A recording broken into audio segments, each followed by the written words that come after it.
Praise the Lord. America's Holocaust. That's a striking title. Because when Americans think of Holocaust, our minds immediately envision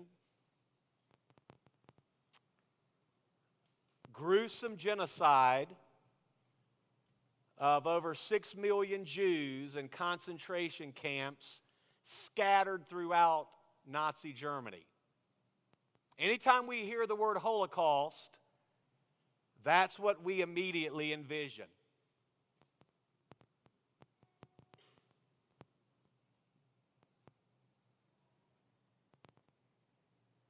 But I'm going to ask you today to adjust that vision. I'm going to ask you to take your eyes off of Germany's Holocaust and place it on Americans' Holocaust, which might seem to be offensive because we're Americans. And as Americans, we have this very adept and very arrogant attitude that we look upon those who've done the atrocities of history, and God used us to chasten and correct those hostilities, just as He used the nation of Israel to correct the hostilities and gruesome evils of other nations. And then the Jews began to have this arrogant attitude in which they would look down their self-righteous nationalistic noses and say, oh, but we would never do such a thing. We would never do such a thing. And America has slipped down the slippery slope of nationalistic long noses and said we'd never do such a thing. We would never be guilty of genocide. We would never be guilty of crimes against humanity. We're Americans. We're America. By the way, I love America. That's why I'm preaching this sermon. I love America enough to tell America the truth. Do you love America that much? You see, when the first American soldiers stepped foot in the first concentration camp that they discovered, the 101st Airborne were so aghast and appalled at what they saw, and yet far greater was their shock and dismay that the Germans around the camp were so cavalier and flippant about it. And General Patton discovered a fundamental reality. General Patton, Brother Rod, discovered that the reason these Germans are so desensitized and so distant from what was right in their neighborhood is their eyes had never seen it and their noses had never smelled it. And so you know what Patton decided to do? He decided to get all of the Germans in that community, drag them into the concentration camp, and make them look at it, and make them smell the stench of millions of dead corpses, and then clean it up with their own hands. And all of a sudden, these sophisticated Germans realized, we did this. There's a story that a baker in the community was so utterly disengaged and desensitized to the very things that were going on right across from where his bakery was, that a 101st Airborne soldier held his .45 to his head and said some things that we would never dare say. And as he held his .45 to his head, he said, I suppose as a self-righteous German, your nose never smelt the stench And I wonder today if we have become so desensitized that we no longer smell the stench. That we have become so desensitized that our eyes have either forgotten what we've seen, or we've just never seen it, or we just don't really give a rat's tail because we're America. Well, today, you're going to hear of America's Holocaust. And I will tell you this, you decide, you make the verdict at the end of the sermon. If Adolf Hitler was evil, if Adolf Hitler was evil for perpetrating the Holocaust of the death of 6 million Jews, then how evil are those in this country who perpetrated the murder, the genocide of 64 million innocent lives? So let's begin America's Holocaust by the definition of legalized Holocaust. We don't use the word Holocaust anymore. Most of us don't even know what the word Holocaust means. We talk about the Holocaust, but we don't really know what it means. What does Holocaust mean? Answer, Holocaust means the mass destruction or slaughter of human life. That's what the word Holocaust means. It means if you lived in Nazi Germany in 1940, 41, 42, 43, 44, 45, then it was a legalized principle. It was a legalized dictate that you could slaughter, that you could mass murder 6 million Jews and all was good. What does abortion mean by definition? Well, abortion has come to mean, because all words have a dictionary sense, all words have a syntactical sense, all words have a contextual sense, but all words also have a functional sense. And in America, the word abortion has come to functionally mean the mass destruction or slaughter of human life. That's the meaning of abortion in America. Abortion in America means the legalization to mass murder and slaughter 64 million lives in the span of 50 years. You understand that's over 1 million people per year. And nobody else did it. We did it. You say, I didn't do it. Yeah, you did, because you're here. When Daniel was in Babylon for the sins of the nation that he never committed personally, he fell on his face and he said, oh God, forgive us, forgive us, forgive us for what we've done.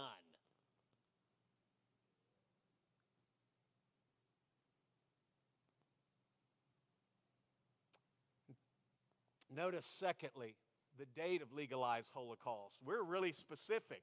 Hitler wasn't this specific. He kept it secret. We were brazen and bold about it. January 22nd, 1973, 7 men wearing black robes with gray hair who represent the authority of this land said it is now going to be permissible to carry out crimes against humanity, genocide such as the world has never known, legalized Holocaust. And Americans did what? Made picket signs and held them up.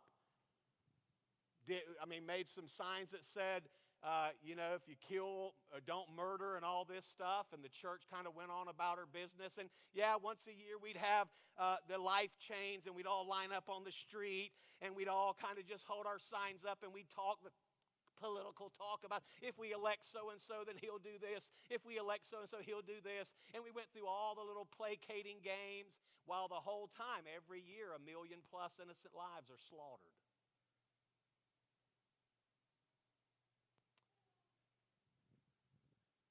January 22nd, 1973. Third, notice, the decision of legalized Holocaust. This decision was based upon two principles. One is the principle of judicial authoritarianism. Judicial authoritarianism can best be defined in simple ways, and so I want to give you that definition by helping you to understand that what judicial authoritarianism means is it had no constitutional basis.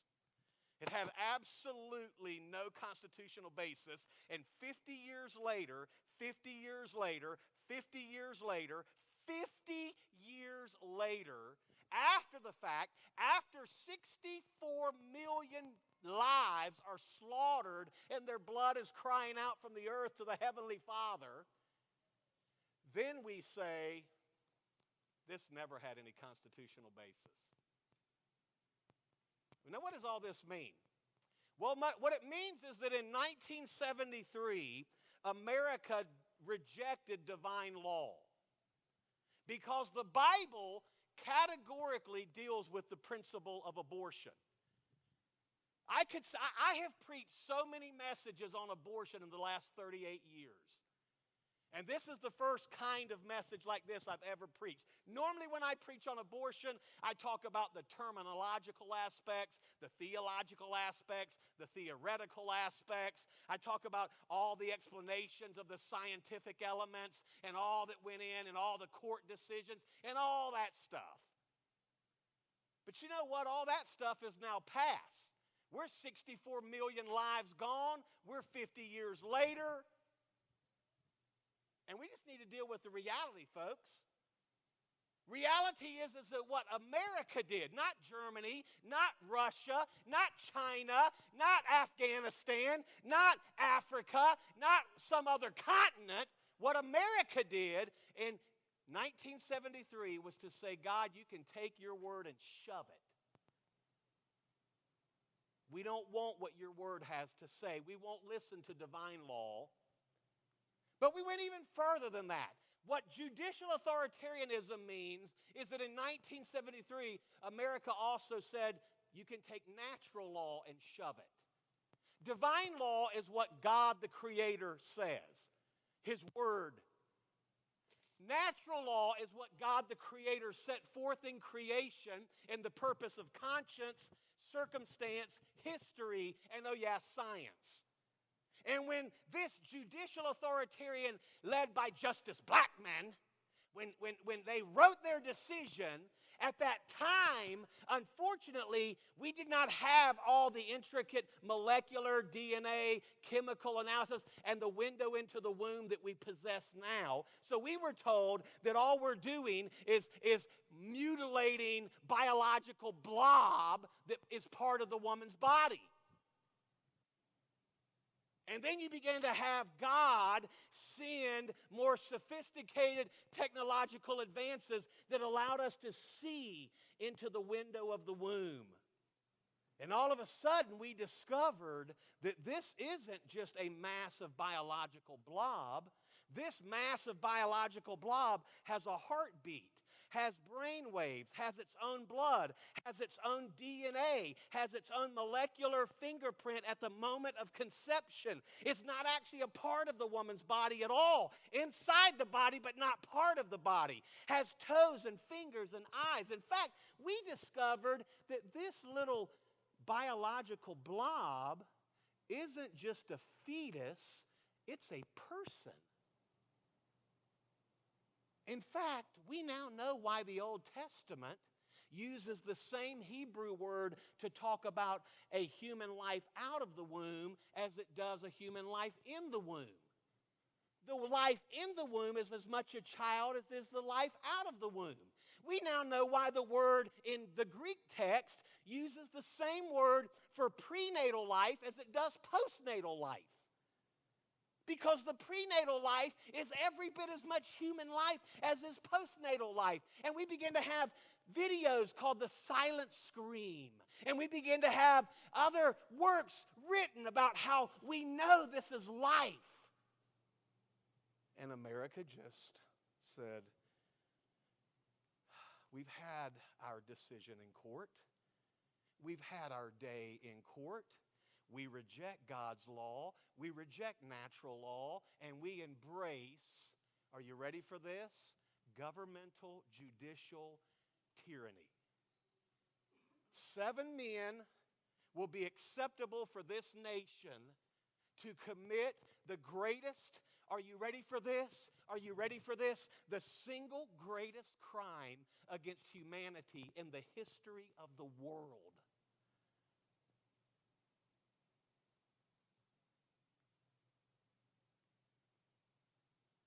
We move on. It was also based not only on judicial authoritarianism, but on democratic rights. Let's all give a hand to democracy. You know that our founding fathers were never trying to form a democratic society. They were trying to form a constitutional republic. Now let's have a little bit of civics real quick. What is the difference between a democracy and a republic? There's a lot of similarities. In fact, let us never forget that similarity does not mean synonymity. Just because something is similar doesn't mean it's the same. And so a lot of times we blend and we overweave democracy and republic until we say it's all the same. No, historically, Democrats want democracy. And historically, Republicans want a republic. But our founding fathers wanted a constitutional republic. What is the difference? Very quickly in society,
They were arguing on the side of the plaintiff.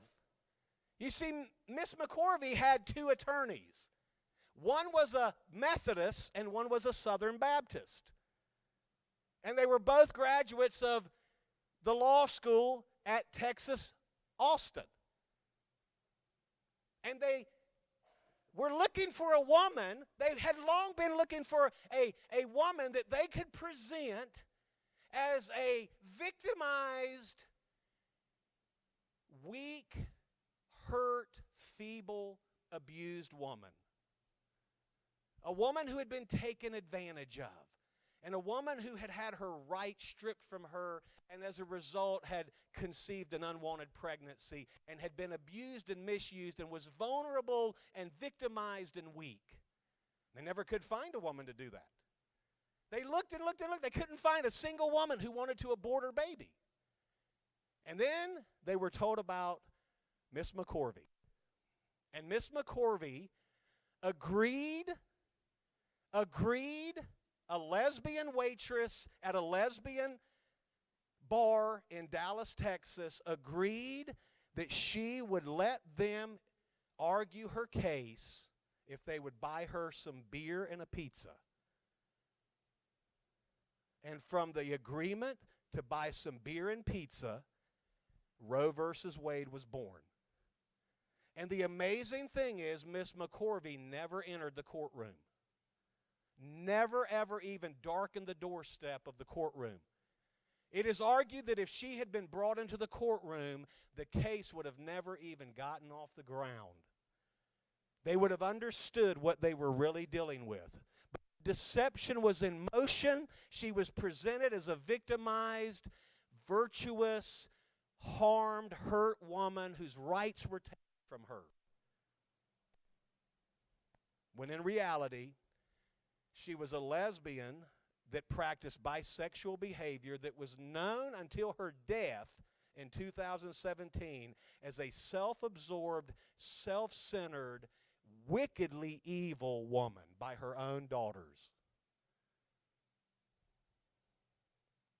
But the deception was in place, and the deception moved into the courtroom under the auspice of women's rights.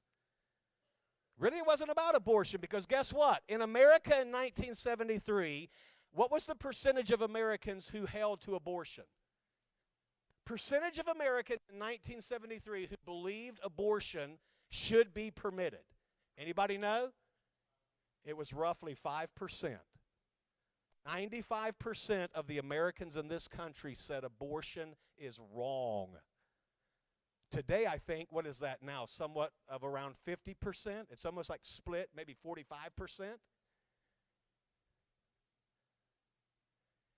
The women's rights argument went like this. The woman should have the right to choose.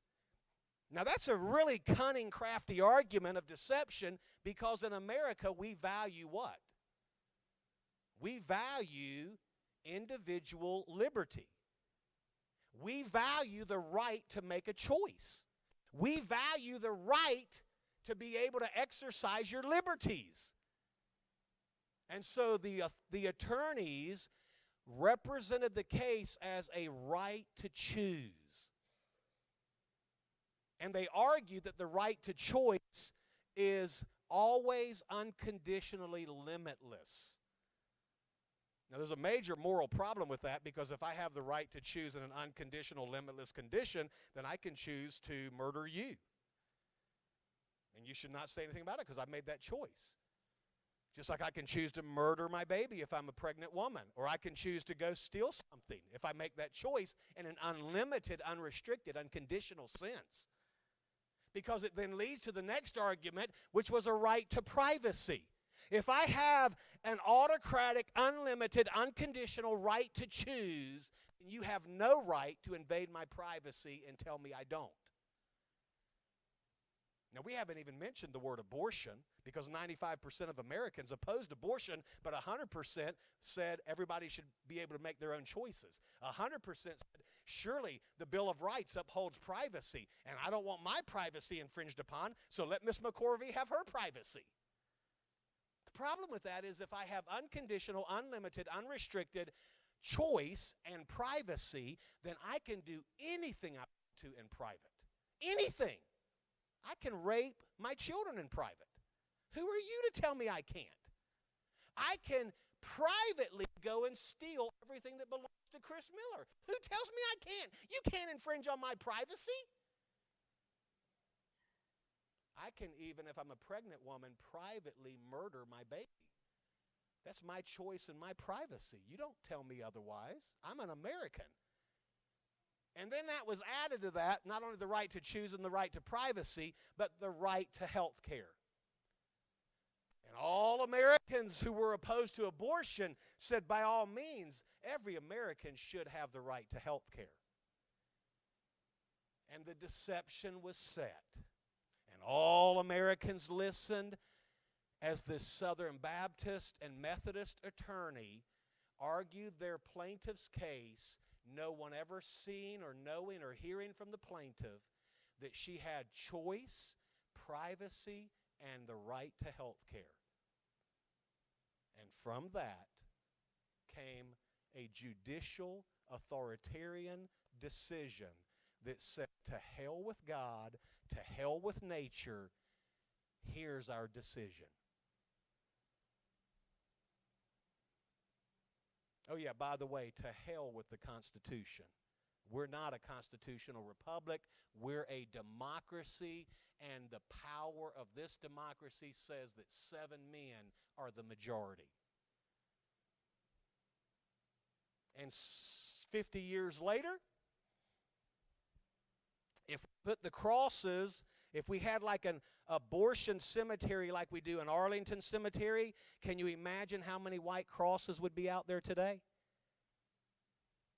Where would how far would it stretch?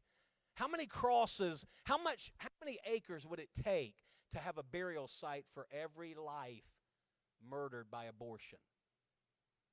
Well, let's look for a minute. The devastation of abortion. Or let's put it in a more proper term, the devastation of legalized Holocaust. U.S. war deaths. Real quick, I want to walk through this. And by the way, I was very liberal with this, okay? I'm not just giving you the deaths in the wars in the theater of combat. I'm giving you the deaths in the theater of combat, non-combat theaters, and other theaters than non-combat or combat. But we're related to military deaths, okay? So, in the American Revolution, we had 4,435 deaths. In the War of 1812, we had 2,260 deaths. In the Indian Wars, we had 1,000 deaths. In the Mexican War, we had 1,733 deaths. In the war between the states, the Union side suffered 364,511. The Confederate side suffered 133,821. The Spanish-American War, 2,446. The World War I, 116,516. World War II, 405,381. Korean War, 54,246. Vietnam, 90,220. Gulf War, 1,948. And global war on terror combined from 2001 to 2012, 8,308, for a grand total of 1,198,393 deaths since 1776. Over 200 plus years, 1,198,000 deaths. 50 years of abortion in America results in 64 million plus deaths. Now those numbers kind of might escape us. So let's graph it real quick. Here's your graph of war deaths for over 200 plus years, each life representing 10,000 people. There's your graph. Okay? Now let me give you your graph for abortion deaths in America. In America, 50-year period. Each one representing 10,000 people. There's slide 1. There's slide 2. Slide 3. Slide 4. Slide 5. Slide 6. Slide 7. slide 8, slide 9, slide 10, and slide 11. Who's responsible for that slide? Germany? Russia? China? North Korea? Vietnam? America.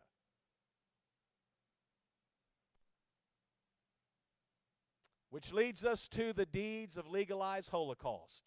It is at this point, as a parent, I ask you to exercise your parental prerogative that I utmost respect. I ask you to exercise your parental discretion. I would suggest if you have a child from 10 years or younger that you simply cover their eyes or you step to the back for a moment. Whatever you as a parent decide, that is your choice, okay? There is not excessive gruffness, but there is some significant, okay? So, first trimester Holocaust in America. There's a procedure or a deed known as suction aspiration. And then there's also a deed that has been going on for 50 years now, and it's going to continue to go on, as you're going to see in a moment, called dilation and curettage, or DNC.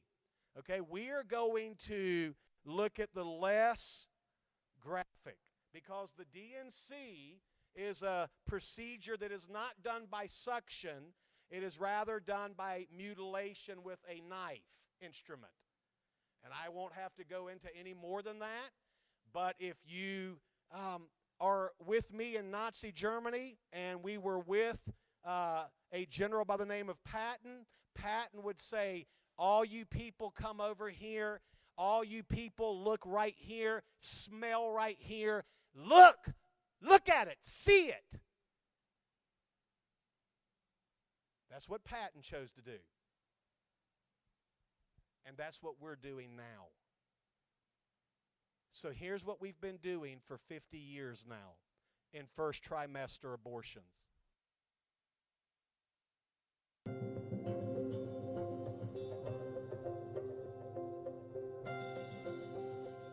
My name is Dr. Anthony Levatino. I'm a practicing obstetrician-gynecologist, and I've performed over 1,200 abortions.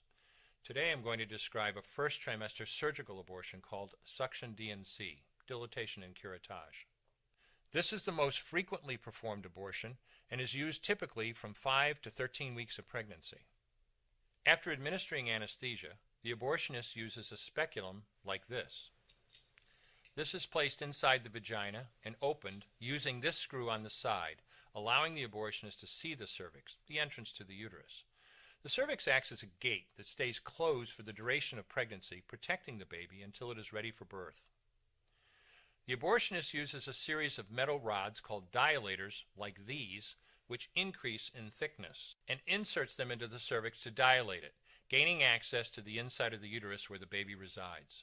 The baby has a heartbeat, fingers, toes, arms, and legs, but its bones are still weak and fragile.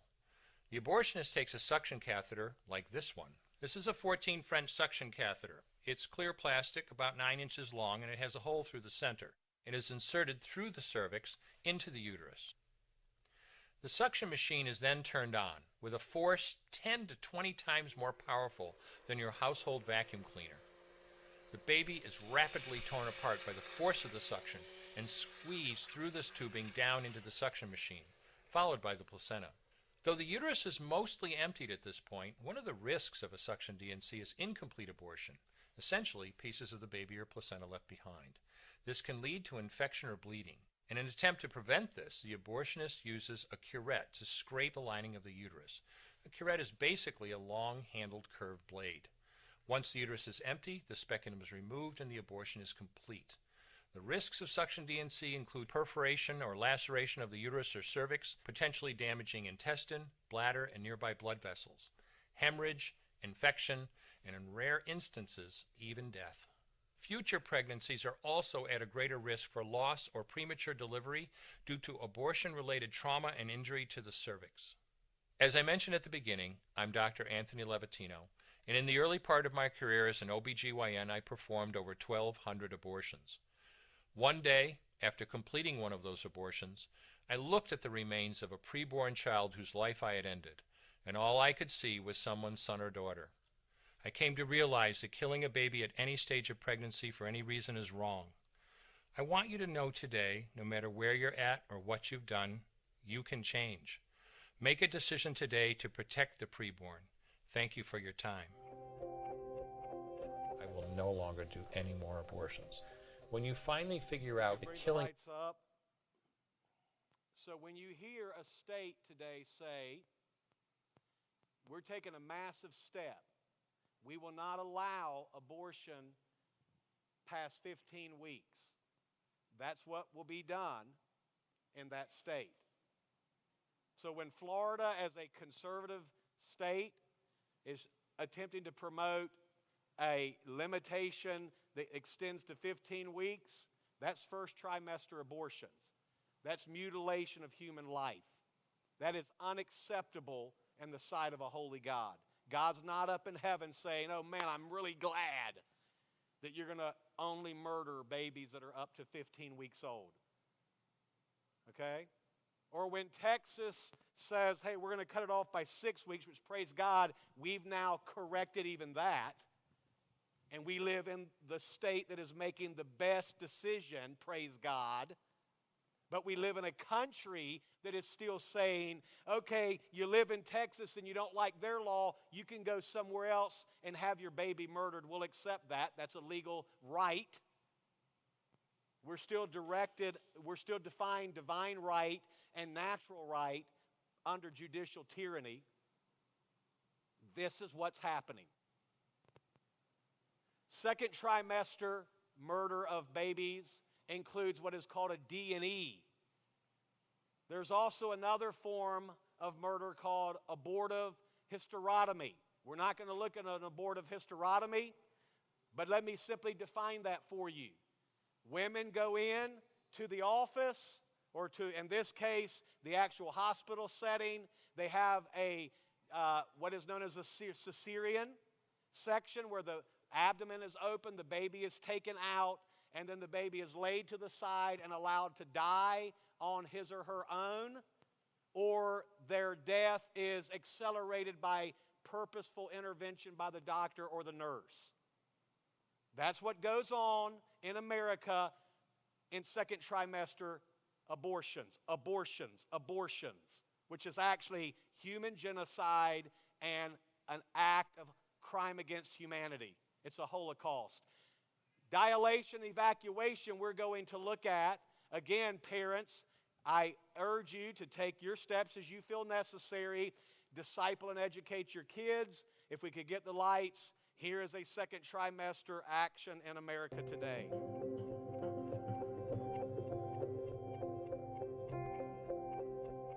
My name is Dr. Anthony Levatino. I'm a practicing obstetrician gynecologist, and I've performed over 1,200 abortions. Today I'm going to describe a second trimester surgical abortion called dilatation and evacuation, or D&E. A D&E is performed between 13 and 24 weeks of pregnancy. After administering anesthesia, the abortionist uses a weighted speculum, like this one, that opens the vagina widely. Because second trimester babies are so large, this greater access facilitates a late-term abortion. Late-term abortion requires that the cervix be prepared 24 to 48 hours in advance with laminaria. Laminaria is a type of sterilized seaweed that absorbs water over 8 to 12 hours and swells to several times its original diameter. Once removed, metal dilators can be used to further open the cervix as needed. Once the cervix has been stretched open, the suction tube is placed inside. A baby at 20 weeks gestation is as big as the length of my hand, from head to rump, not counting the legs. The suction machine is turned on, and pale yellow amniotic fluid surrounding the baby is suctioned out through the catheters. With babies this big, they don't fit through catheters this size. The baby's bones and skull are too strong to be torn apart by suction alone. This is a Sofer clamp. A Sofer clamp is made of stainless steel. It's about 13 inches long. The business end is about 2.5 inches long and a 1/2 inch wide, and there are rows of sharp teeth. This is a grasping instrument. When it gets a hold of something, it does not let go. The abortionist uses this clamp to grasp an arm or leg. Once he has a firm grip, the abortionist pulls hard in order to tear the limb from the baby's body. One by one, the rest of the limbs are removed, along with the intestines, the spine, and the heart and lungs. Usually the most difficult part of the procedure is extracting the baby's head, which is about the size of a large plum at 20 weeks. The head is grasped and crushed. The abortionist knows he has crushed the skull when a white substance comes out of the cervix. This was the baby's brains. The abortionist then removes skull pieces. He removes the placenta and any leftover parts of the baby with a curette, scraping the lining of the uterus for any remaining tissue. The abortionist then collects the baby parts and reassembles them to make sure that there are 2 arms, 2 legs, and all the pieces. Once all the parts have been accounted for, the abortion is complete. For the woman, this procedure carries a significant risk of major complications, including perforation or laceration of the uterus or cervix, with possible damage to the bowel, bladder, and other maternal organs. Infection and hemorrhage can also occur, which can even lead to death. Future pregnancies are also at greater risk for loss or premature delivery due to abortion-related trauma and injury to the cervix. As I mentioned at the beginning, I'm Dr. Anthony Levatino, and in the early part of my career as an OBGYN, I performed over 1,200 abortions. One day, after completing one of those abortions, I looked at the remains of a preborn child whose life I had ended, and all I could see was someone's son or daughter. I came to realize that killing a baby at any stage of pregnancy for any reason is wrong. I want you to know today, no matter where you're at or what you've done, you can change. Make a decision today to protect the preborn. Thank you for your time. Dr. Levatino, by the way, has presented these slides to all the members of Congress and the U.S. Senate. He has testified to all of your political leaders, every one of them. He's gone to the White House. He is considered the foremost authority in the area. And as he acknowledges, he conducted 1,200 abortions until the Lord got a hold of his heart and he realized that what he was doing was murder. For 10 years, he was the chief medical physician at the #1 crises hospital for crises pregnancies, for high-risk pregnancies. And he said in 10 years of leading the most critical care for high-risk pregnancies with women, in 10 years, never one time was there a need to do an abortion for the sake of a mother's health or life. He testifies to Congress on that fact. You can pull up his testimony. He says he gives case after case after case where mothers were at risk of death and they were able to do a C-section and save mommy and baby. He says some of the babies died later, but not one of them died because of abortion, because it was never necessary in 10 years. So why do we do this? Because we've created a bloodthirsty, blood-curdling nation that is a nation given to death and morbidity. We no longer value life. So now we actually move into the 3rd trimester. I cannot show these and will not show these. I will only comment on what you now know as partial birth abortion. Not a DNC, not a DNE, but what is known as a DNX. And a partial birth abortion on the day of delivery. On the day of delivery, a mother can decide for her health that she wants to abort the baby. And so the doctor will deliver the baby by reaching in and pulling feet first, bring the entire baby out, leave the head in, insert a pair of scissors in the back of the skull, open the skull up, and then suck the brains out. The baby's dead, and then they pull the baby out, and that is a 3rd trimester abortion. Goes on, by the way, in 9 states this morning. Still goes on in 9 states tomorrow. plus DC, which leads me to the duration of legalized Holocaust. Somehow in America we've been conditioned, even Christians have been conditioned to feel a little bit better about, hey, at least now we've introduced the abortion pill, and women can now in a more sophisticated manner go and get a pill and take it, and we won't go into the description of what's happening there, but basically they're poisoning their baby, and the baby's trying to live through the poisoning, suffers the anguish and convulsion, and finally dies.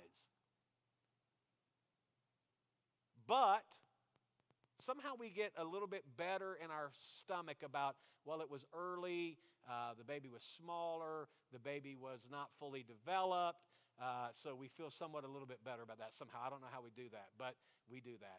Duration of legalized Holocaust, limitations related to women's health. So you can see the list. I'm not going to read this to you. Just run through the list, please. These are all the states that allow abortion even to this day for the woman's health. But we already know that there's no need for it for that reason. But what do we mean by, has anybody ever stopped and said, what do you mean by woman's health? Well, Roe v. Wade never defined woman's health. We didn't get that until later when Doe versus Bolton came. And then the Supreme Court finally defined what woman's health means. And here's what they said. A woman's health means, is she emotionally upset? Is she economically struggling? Does she have social factors in her life that make this an inconvenience? Psychologically, is this somewhat unstabling for her? Does she have a familial crisis? Maybe the husband isn't happy, or there's other children in the home that are causing some stress, or maybe her age is a concern. Any of those factors are the woman's health and are justifiable reasons for committing murder. Having an abortion. So how often can a woman pull any of these off? I'll let you answer that. That's the Supreme Court's definition in Doe versus Bolton of what we mean when we say we are not going to allow abortion in our state except in the case of a woman's health. If it's not convenient, we'll allow it. Which leads us to those states that have no gestational limits. In other words, in America today, after the decision that was just passed, a woman can go and say, okay, my due date is 2 days from now. I've got a 1 hour or a 1 day drive. I can get there, get admitted, and on my due date, I can have an abortion. And these are the states: Alaska, Colorado, Nevada, New Hampshire, New Jersey, New Mexico, New York, Oregon, Vermont, and Washington, D.C. In America today. Not in Germany, not in China, not in North Korea, in America. Which leads us to our final point, the death of legalized Holocaust.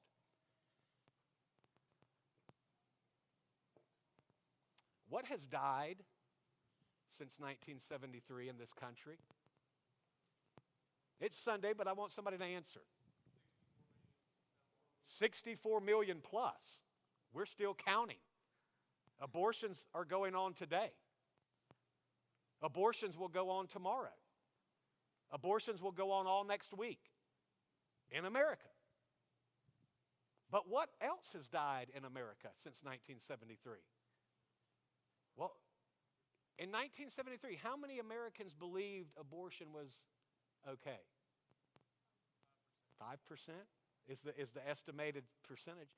In America today, how many Americans believe that abortion's okay? You see, a lot more has died in this country than 64 million innocent lives. I close with this. America's Holocaust has resulted in so much more than the death of over 64 million innocent human lives. It has resulted in the death of conscience. And with it, the death of the sanctity of life. You know, we don't even hold life in sacred value anymore. We said a woman's rights is more valuable than the sanctity of life. The right to choose, the right to privacy, the right to do whatever you want to do is more sacred than human life. Because we are Americans. We believe in choice. We believe in liberty. We believe in privacy, even if it means sacrificing the sanctity of life. We have created a culture of death in which life itself has no value and the elite pretend to be God. The human possesses no more dignity and demands no more respect than the cockroach.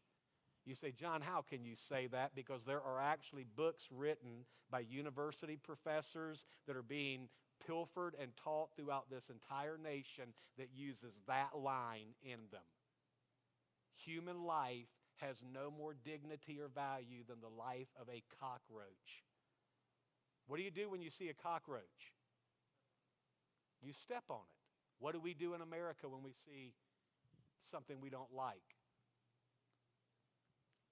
The elite, the ones that are in the controlling power, step on it. In modern America, human life is void of inherent value and is worthwhile only if the elite assign utilitarian value to it.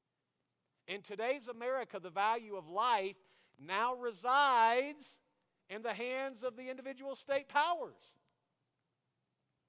rather than federal powers. America has never repented of the Holocaust of abortion and remains arrogant before the Creator's court. By the way, you notice I've used the word value multiple times? It used to be, when you discussed abortion, that you were talking about the actuality of life. Is this life or is this not life? Once we proved it was life, then all of a sudden the discussion shifted. No longer were we arguing, is it life? Now we argue, is it valuable life? Is the life of the baby as valuable as the life of the mother? How would you answer that? Well, how would God answer that is the bigger question. How would God answer that? Is the life of the baby or the life of the mother of greater value? What? They are equal value. They both bear the image of God. They are both sacred. And we don't play God with either. We try to save both. And if God sovereignly then determines that He is going to call one out of life into life, that's His choice, not ours. So the end of the sermon. Any comments, questions, thoughts, or points of clarification?